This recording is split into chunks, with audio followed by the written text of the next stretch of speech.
Minu nimi on Annei Lopmägi, olen Kohtla-Järve Kirju-Mirru lasteaia õppealajuhataja. Aktiivõpe on kogemuste kaudu õppimine, kus õpetaja aitab lapsel vaadelda, meisterdada, uurida, kogeda, katsetada ning seejärel läbi selle teha ka järeldusi.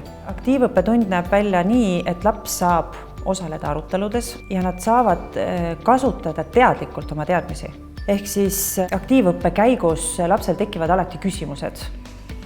Ja see ongi see võte või see meetod, kus nendel küsimustele ta saab vastused. Meie lastes on eelkõige märksõnadeks mängulisus ja aktiivne tegevus.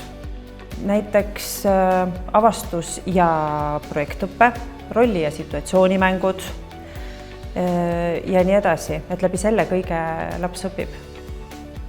Meie kasutame lasteaias aktiivõppes digivahendeid, mis ei ole ainult mänguasi, mis on meie tänapäeva igapäevases elus kõigil kättesaadav.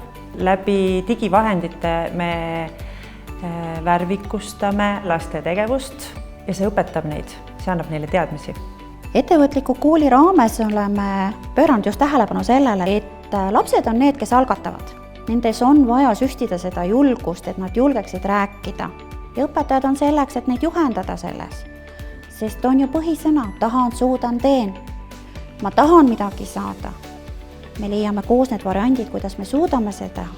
Ja lõpptulemus me teemegi ja me saame ilusaid asju.